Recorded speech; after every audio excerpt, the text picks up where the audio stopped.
സംസ്ഥാനത്ത് power cut വേണ്ടിവരുമെന്ന് KSEB. ഇല്ലെങ്കിൽ വൈദ്യുതി വാങ്ങാൻ സർക്കാർ സഹായം നൽകണം.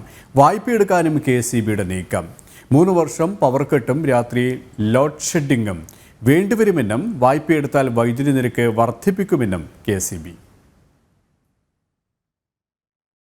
വൈദ്യുതി വാങ്ങാൻ സർക്കാരിന്റെ അടിയന്തര സാമ്പത്തിക സഹായം ലഭിച്ചില്ലെങ്കിൽ അടുത്ത 3 വർഷം പവർ കട്ടും രാത്രി ലോഡ് ഷെഡിങ്ങും ഏർപ്പെടുത്തേണ്ടി വരുമെന്നാണ് KSEBയുടെ മുന്നറിയിപ്പ്. വൈകിട്ട് 6-നും രാത്രി 11-നും ഇടയിലെ വൈദ്യുതി ഉപയോഗം വർദ്ധിച്ചിട്ടുണ്ട്. മാത്രമല്ല, ആഭ്യന്തര ഉൽപാദനത്തിനും നിലവിലെ കരാറുകൾക്കും പുറമെ കൂടിയ നിരക്കിലാണ് വൈദ്യുതി വാങ്ങുന്നത്. കഴിഞ്ഞ വർഷം 12,938 കോടി രൂപയാണ് വൈദ്യുതി വാങ്ങാൻ ചിലവഴിച്ചത്. ഇക്കൊല്ലം അത് 14,500, 15,000 കോടി വേണ്ടി വന്നേക്കും. സർക്കാർ സഹായിച്ചില്ലെങ്കിൽ വായ്പ എടുക്കുമെന്ന മുന്നറിയിപ്പ് KSEB നൽകുന്നു. വൈദ്യുതി ലഭ്യത കുറഞ്ഞതിനെ തുടർന്ന് കഴിഞ്ഞ ആഴ്ച 1-ലധികം തവണയാണ് ലോഡ് ഷെഡിംഗ് ഏർപ്പെടുത്തിയത്.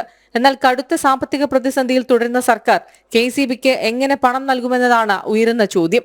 അതിനിടെ സംസ്ഥാനത്തെ വൈദ്യുതി പ്രതിസന്ധി പരിഹരിക്കാൻ 1000 മെഗാവാട്ട് വൈദ്യുതി സംഭരിക്കുന്ന ബാറ്ററി എനർജി സ്റ്റോറേജ് സിസ്റ്റം സ്ഥാപിക്കുന്നതിന് ചർച്ച ആരംഭിച്ചതായും KSEB അറിയിച്ചു. ജനം, തിരുവനന്തപുരം.